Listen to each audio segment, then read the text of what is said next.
undeliverable mail is beyond unremarkable, as you can imagine, crossing over into the territory of dull.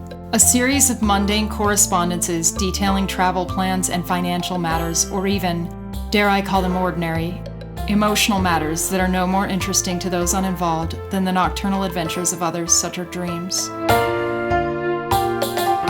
Of course, every rule has its exception, and that is the case with the undeliverable mail that never made it to Westermark Manor, so named for the surname of its former inhabitants, scattered on the winds like embers after the fires.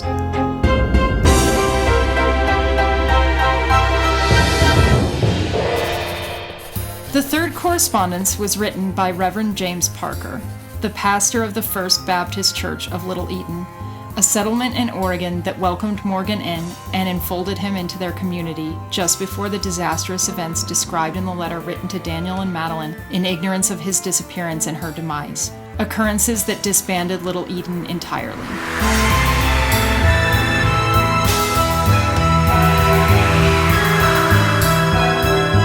The whole of Little Eaton, a modest settlement of about 24 families, were all members of Reverend Parker's flock, and as such, none were unaffected by the events at Hartley Farm, which undeniably involved Morgan Westermark, and which Reverend Parker clearly blames him for.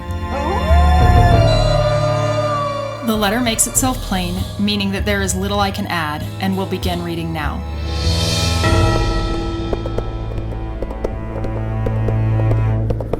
To whom it may concern, the primary intended recipients of this letter are Mr. Daniel Westermark and his sister Madeline, but also anyone to whom Morgan Westermark attempts to endear himself to. It is from the pen of James Parker, formerly the Reverend of the First Baptist Church of Little Eaton, a now abandoned settlement in Oregon Territory.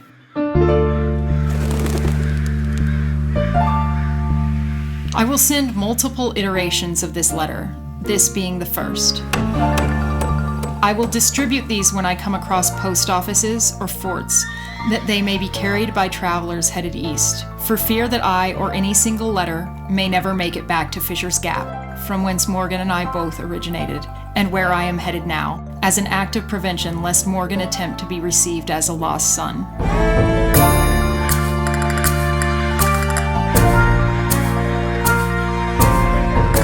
Once his sins are revealed, I intend to throw myself into the sea, never mind the Lord, for by him I have been abandoned, if he even exists at all to look down upon me with his perfect indifference.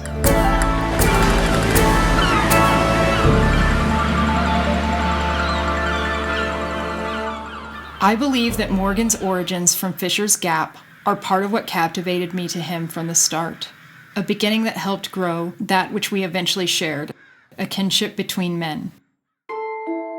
I loved Morgan as an intellectual equal, God forgive my hubris. He was a philosophical kindred, a paragon within the church, and when he began to woo my adopted daughter, Magdalena, so named for the potential for sin and redemption based off of her mysterious origins, for I know not of her lineage or otherwise from whence she came before she arrived on my doorstep as an infant. I loved him as a son, despite that I had expected that she would devote her life to the church prior to his coming.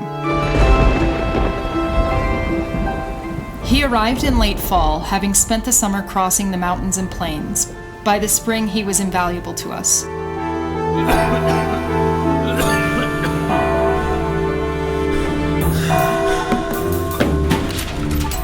He entered our church midweek, soaked to the skin and thin as a rail, a rarity in our settlement for having made an overland crossing.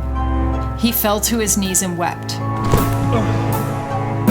When Magdalena approached him, he looked up at her, kissed her hand, and told her that he was home. And because he spoke with that familiar accent, the voice of my own formative years, something I hadn't known I longed for, I myself found comfort in all that he uttered, as he described his own feelings of refuge derived from the church, and I pushed down the possibility that these feelings derived not from a pure place, but rather the presence of my sweet Magdalena, the greatest of my losses, despite that above this should be my privation of the Lord or even myself, for I am lost to myself.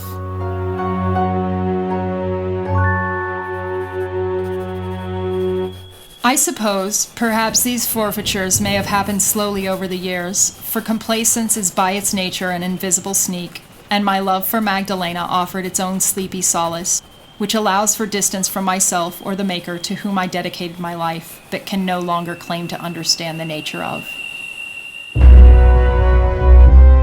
As Morgan crouched there on his knees, he said that he never expected to feel such amenity so far from his siblings. Later, at dinner, he would blush, not at the trouble he had containing himself, as he hung on the verge of eating like an animal, so famished had he been, but to admit that Magdalena bore more than a passing resemblance to his dear younger sister Madeline, who he missed very much.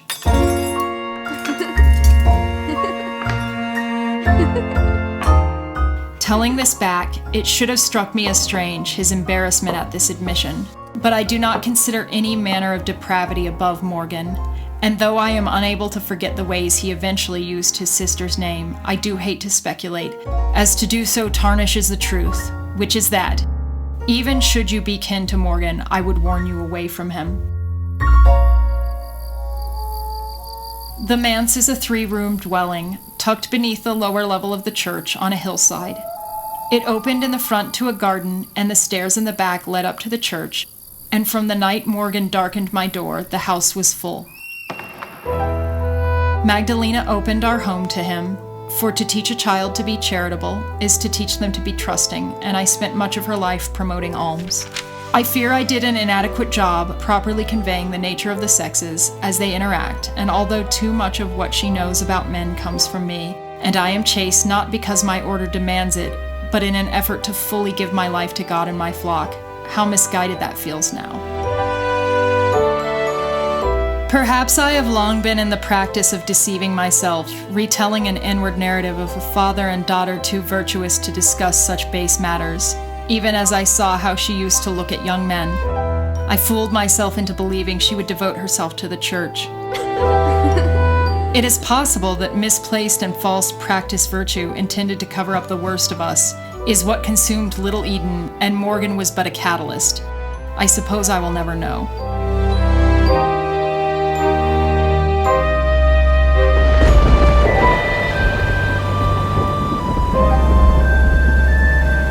Magdalena had no shortage of tasks for him, setting him to work harvesting from the garden and chopping wood.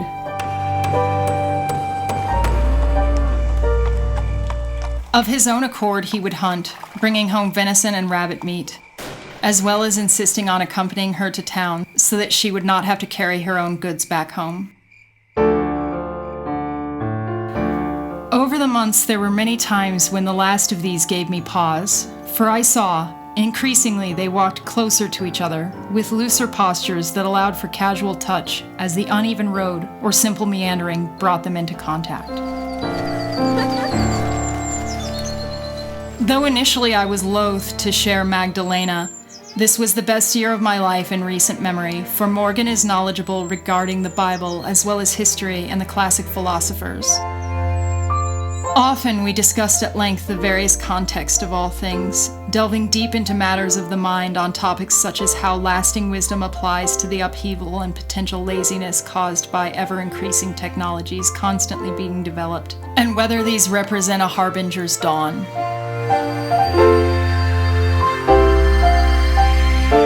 In the winter, where often as not much of our work was indoors, and there was substantially less than the other times of the year, it was a frequent occurrence that we would begin talking just after supper and continue into the wee hours. It is not that I did not prepare my dear Magdalena for the same such discussions, for from the second I heard her crying in the basket where she lay after being left on my doorstep, following a violent thunderclap, finding the woods from whence she was deposited empty, from that moment I began with her a thinker's discourse. This education took form in orders of magnitude, from helping her identify all manner of fruits, flowers, and vegetables gathered when she was small and would venture forth to return with more or less organized botanical bundles, which ultimately brought us both delight. Beyond flora and fauna, I dare say that there was no animal in Little Eden that Magdalena could not name by kingdom, phylum, class, and order, as well as their common name. This, in addition to long hours spent reading to her from the Bible and teaching her to read, as well as assuring her access to the classics, which is how we spent many hours, delicate for how easily they can lapse into bland fruitlessness had they been idle. While Magdalena was a girl of considerable intelligence, in all my attempts at engaging her in discourse, her earthy and literal sensibilities challenged me when attempting to discuss things more ephemeral or hypothetical. A struggle not shared by Morgan in his discussions with me or my lovely daughter, much to my chagrin. She had a habit of agreeing with me on all matters of the mind, meaning it was much as though I were discussing matters with myself. In some of my discussions with Morgan, he would bring up a point made to him by Magdalena, from which some knowledge or perspective could be derived, and I would find her discourse with him included opinions which diverged from my own and his. I felt pangs then. More than once Morgan worried for my heart, for when he would tell me of her opinion that she could not share with me, unwittingly my hand would draw to my chest. And even more so do I feel them currently when I think of the disconnect with my daughter, which was not just unintentional, but something I worked against. It occurs to me now, and it didn't at the time, that perhaps Morgan attributed notions to Magdalena that were not her own, possibly those belonging to Madeline, or just known to him as a scholar of classic arguments.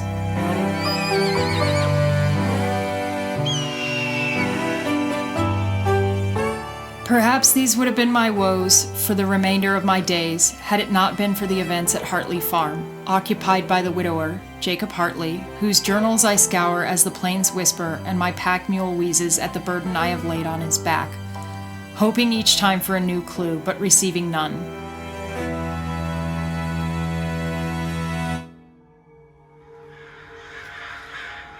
Several years passed, Mr. Hartley lost his wife and youngest child to childbirth, deaths which were witnessed by Magdalena at the age of 12 when little Eden was at its advent, and she was called upon to assist with the birth, a useful skill for any woman.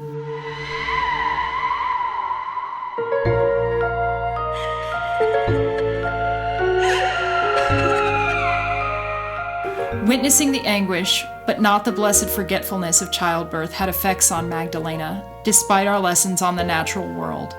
These seemingly included a devotion to church rather than family, although there were always moments when this wavered, and a closeness to the Hartleys, weekly attendees of the church. I made myself available for my flock, not just for spiritual matters, but the mundane, which until recently I have always believed reflected the real and invisible realm of our Lord and soul. A realm that was mysterious to me throughout the entirety of my life, an aspect that drove my studies, and now that portions of it have been revealed, I realize I never came close to understanding and should not have offered my reverence to.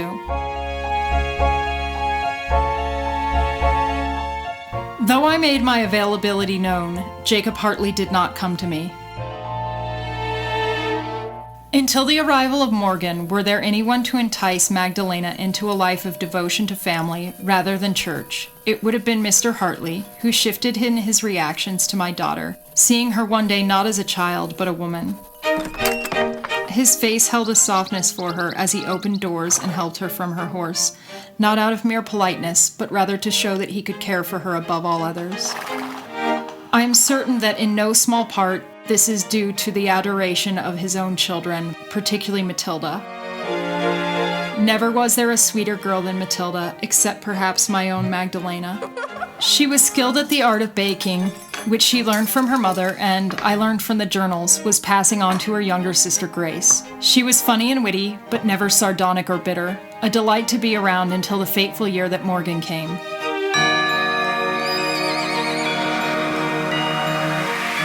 Perhaps had Mr. Hartley and my daughter had a fruitful courtship, Morgan would have come into my church and, rather than fall to his knees and proclaim himself at home, in the absence of Magdalena, just asked for a simple meal and been on his way. These speculations, although they could amass volumes, based on the amount of time and ponderance I have spent on them, are unproductive.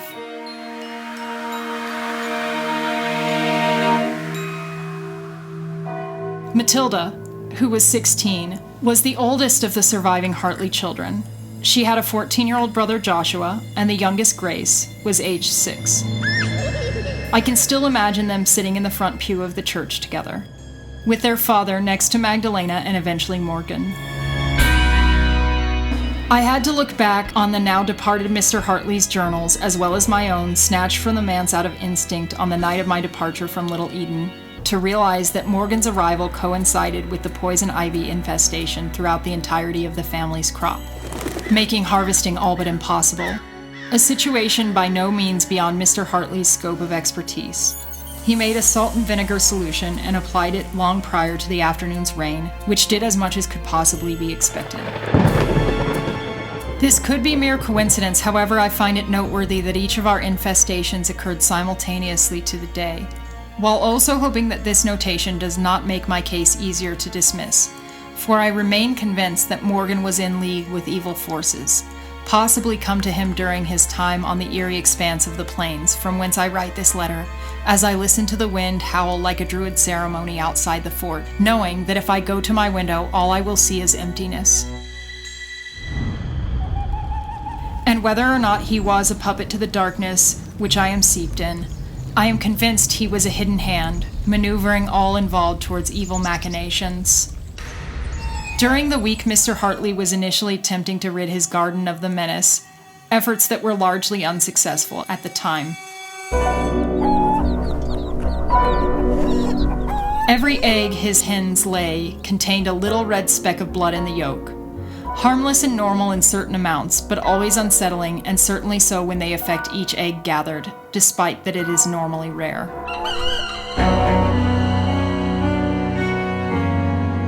Meanwhile, Morgan had been in town for but a week and a half when at church Matilda began to do her hair in ribbons. An immodest display, something I would not have allowed from Magdalena, but the girl was crafty, for she would arrive unadorned and deftly weave them into her braids as I spoke from the pulpit. She stared, seemingly towards my daughter, who she had always held in the utmost admiration, but in hindsight her gaze may have been landing just sideways, falling on our guest. This was odd behavior for her either way, as she had always been so quiet, a pure and good girl of the utmost silence and obedience. It is for these reasons I suspect that she was under a spell possibly cast beneath my own roof.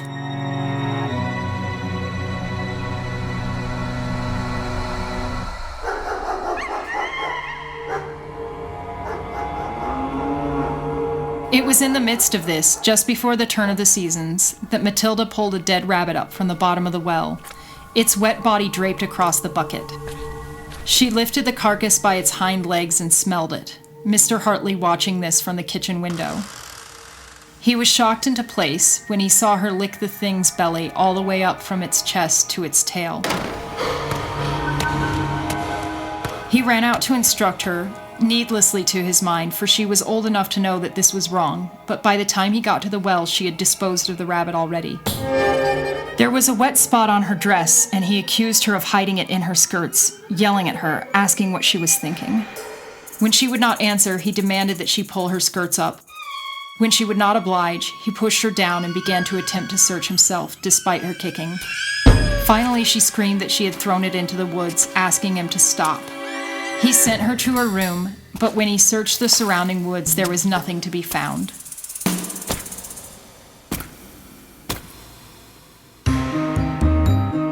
This on the same day that Morgan told Magdalena and I that he would be out all day, lost to the towering woods. He claimed to be hunting rabbit. In the same way, he had been in town for 2 months when he alleged to fall ill, albeit in a minor fashion, and confined himself to his room at the manse, something I thought nothing of at the time. But it was while he secluded himself that the Hartley well water went as red as blood and smelled of copper, rendering it undrinkable. Matilda was the first to draw some, a portion of which she put in a little cup for little Grace, insisting that her younger sister drink it. Fortunately, their father found them poised strangely outside, Grace crying and turning her head away from the cup as Matilda held her by the back of the neck, trying to force her to drink. He asked his daughters what was going on, and Grace used her sister's distraction to flee, leaving Matilda and Mr. Hartley alone. He looked into the cup and was appalled, despite himself. He found himself entrapping his eldest daughter in the same position he had just rescued his youngest from. He held Matilda's neck in the same way, the cup to her lips. The difference was Matilda did not struggle. She looked straight into her father's eyes and, just as he became unsettled by her gaze, parted her lips to drink. He released her and threw the cup aside. By his account, her lips looked blood-lined. As if by an unnatural protection, she did not even get sick, although the laying hens, whose trough had been filled by seemingly clear water that was surely already contaminated earlier in the same morning, all died bloodlessly and with their necks intact that afternoon.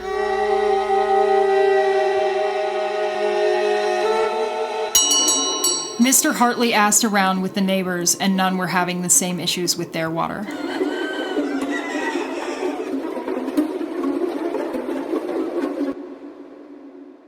I will not go so far as to say that each event at the well was due to actions Morgan specifically took, not being able to prove anything. But taken into account with his sick rest, I will present that these very well may be connected.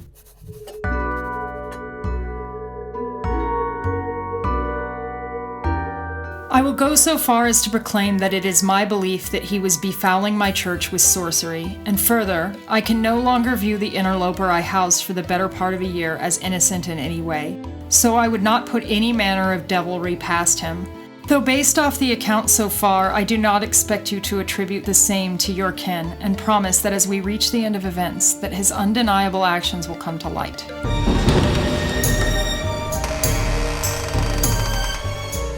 I just do not wish to tell things out of order, other than to say that I found objects of magic, dried herbs, runes, and a dagger beneath his bed, right above where his head would rest, and I make no secret that this letter is intended to take all from Morgan that he took from me. For myself, the evidence is staggering and unignorable.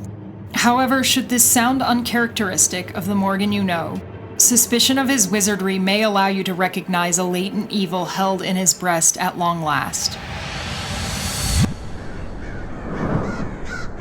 That winter on Hartley Farm was marked by calamity beyond even being deprived of the eggs their hens would have given, intended to provide sustenance. It began when Jacob went down to the cellar to find a single rotten jar of tomatoes, usually the result of a bad seal due to a mistake in the canning process. Only to come down the next day and find every can of tomatoes to have gone to rot, seemingly overnight. An eerie and impossible occurrence, not only due to the accelerated rate at which the food spoiled, but that it was exclusive to the tomatoes.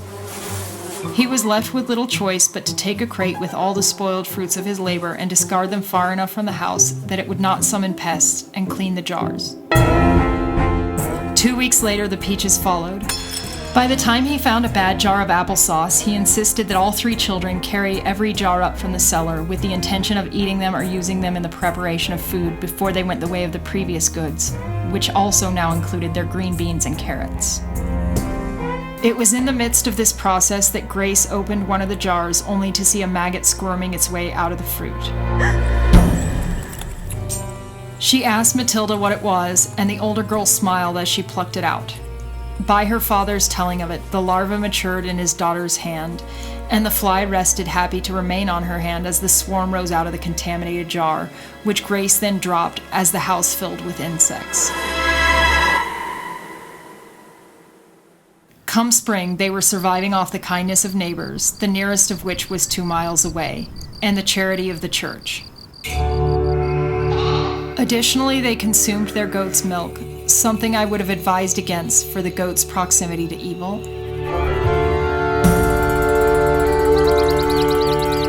It was as the tender sprouts of spring blossomed that Mr. Hartley finally requested my presence, although only at the prompting of Magdalena, who described a farm where from the largest tree down to the most humble sprout, each plant was full and vital where it faced south, and dead and barren toward the north, split down the middle.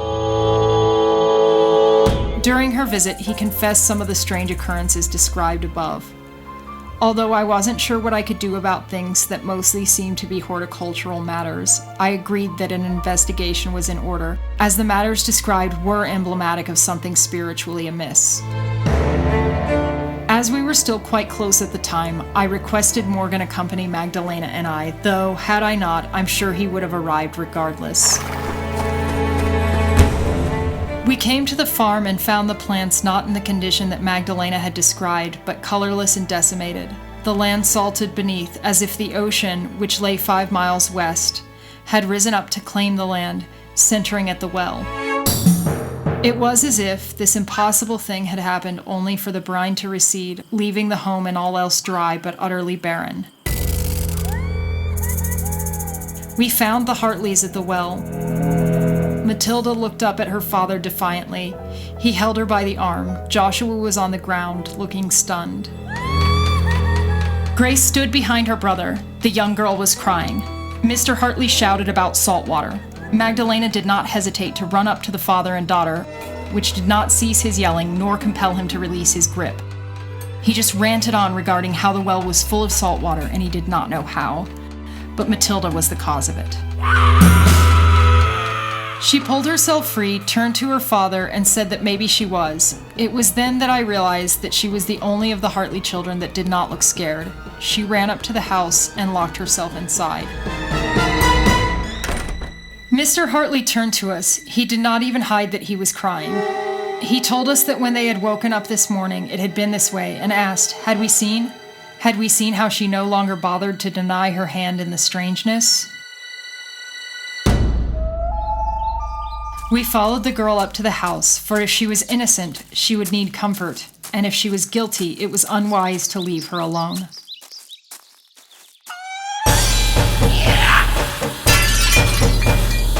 In a most baffling turn, we found her in the kitchen, smashing dishes, one at a time, and when a sliver or shard found its way into her flesh, she did not react. Magdalena ushered little Grace out to the barn.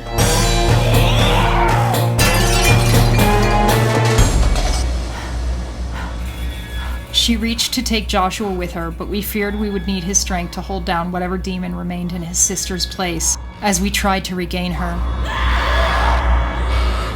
Matilda writhed and thrashed as we carried her to the bed, where it took all three of us to tie her down. She screamed and twisted, threatening her bonds until sundown, when she got eerily still, though not due to any forces apparent to the righteous such as we were. For the first time since she was bound, my prayers were audible. I began to recite Mark 1:23-26, that whatsoever tormented the child would feel unwelcome and be gone. Morgan shot straight up from his tired and cautious crouch, asking if we had heard something. When we said we had not, he left the room, saying he needed to check the barn where the girls were. Things did not change in the room in his absence, not at first. Mr. Hartley lit a lamp and began to run a hand tenderly across his daughter's forehead as she lay still, and I continued my recitations. It was only when Morgan had been gone for close to half an hour that she roused to nip at her father's hand, biting down hard enough to draw blood, at which point she turned to me. "You know what they're doing in there, don't you?" she said, and as she did so, she began to move in ways that should have been unknown to an unmarried girl, provocative and seemingly ready. She slipped her hand through her bonds and put it down between her legs and said, "You know what they're doing. Go see. Go look at what he's doing to your sweet daughter." As a man of God, and at the time I was still a man of God, it was my duty to stay. Demons are naught but the source of lies. I took the hand she was befouling, reminding her that a hand that takes her from the Lord should be cast away. It was as I tied her wrist down once more that a flash of lightning showed me all that was occurring in the barn. I saw that not only was Morgan defiling my beautiful Magdalena, she was struggling to get out from under him, his hands around her neck. I ran from the room toward them, blinded and clear of all thought but my rage, through rain and across slick mud. When I arrived at the scene, it was much different though, for Magdalena was on top of Morgan, doubling the insult of their fornication. My precious daughter, to whom I gave the best of my love, writhed like a whore, a wanton look of pleasure on her face as he moaned, "Madeline." I lost control in the presence of such evil. Who would not lose control? And it was my hands that found my daughter's neck. as it was with this grip that I lifted her from atop him, and I kept holding her aloft, unable to let go, and I trembled with my rage and my desire that she be clothed and clean once more, and I shook until she did the same, even as she clawed at my hands, even as Morgan thrashed me in the spine. I took one hand from her collapsing throat to slap him away, and though he is a young buck and time is ever advancing my age, my strike threw him halfway across the room, where he almost landed on little Grace. The girl, previously asleep on the hay, awoke in a start and ran into the woods, startling me from my trance.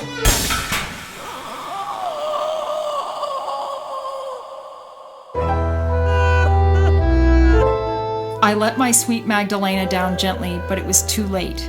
She no longer drew breath.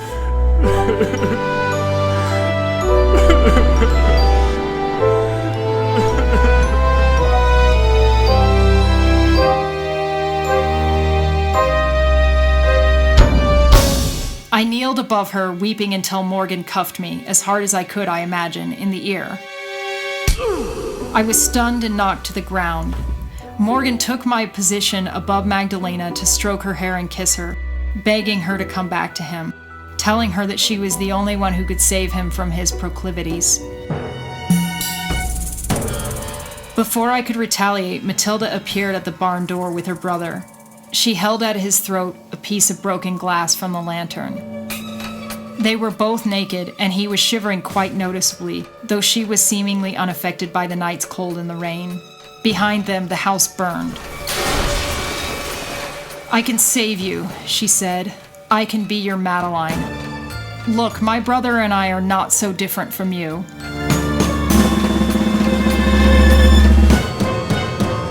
Morgan approached the girl, or woman, for she was 16, and a marriage easily could have been forthcoming for her in other circumstances.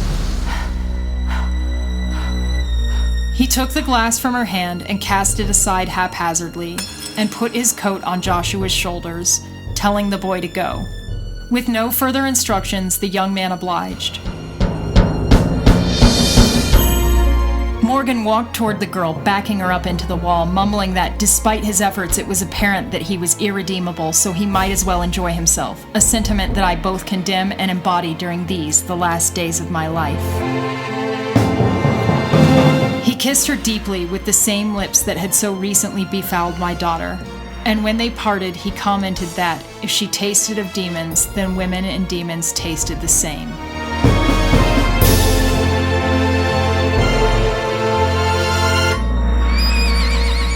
He saddled and mounted Mr. Hartley's prize stallion. As if in a coordinated event, Matilda moved to the barn door. Morgan offered her a hand and pulled her up to sit in front of him on his mount, which she did not side saddle with her knees modestly together, but astride. It was required that he hold his hands close to her nakedness to maneuver the reins. They rode off into the night.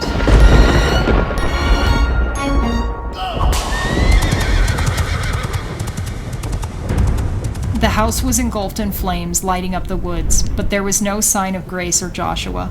I searched for them long past the dawn.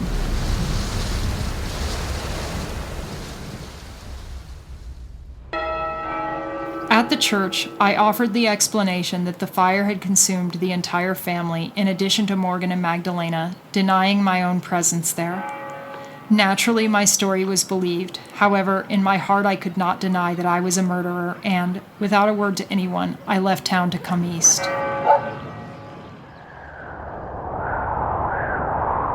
I no longer have a God.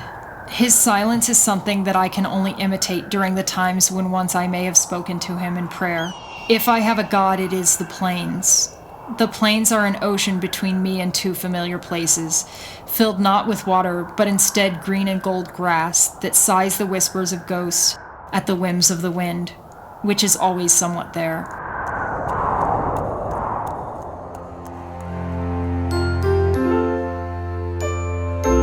There is a mountain between me and all that I have lost, and even if I went back, it would not be there to find. Since I met Morgan, our fates have been intertwined, and this loss of family and self and God is something that I hope to share with him. It is what he deserves. It is for this reason that I traverse this expanse, an otherwise unnecessary trek, because after this letter is delivered, I intend to throw myself from the highest cliff into the sea, where my body will be dashed upon the rocks. Not before, though, I make it known the conspiracies in which your brother was involved. With the gravest sincerity, James Parker, former Reverend.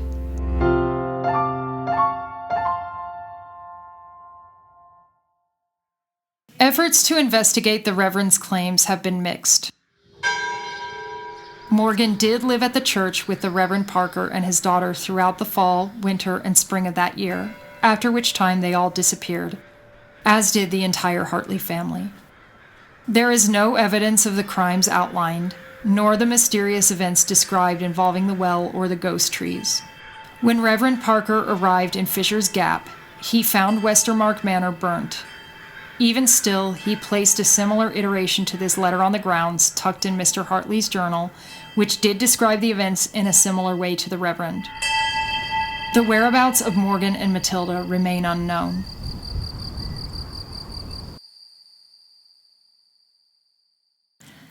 Thank you for listening to the Domestic Aggressive Podcast. This has been Morgan Goes West, the third installment of the Year Without Summer Quartet.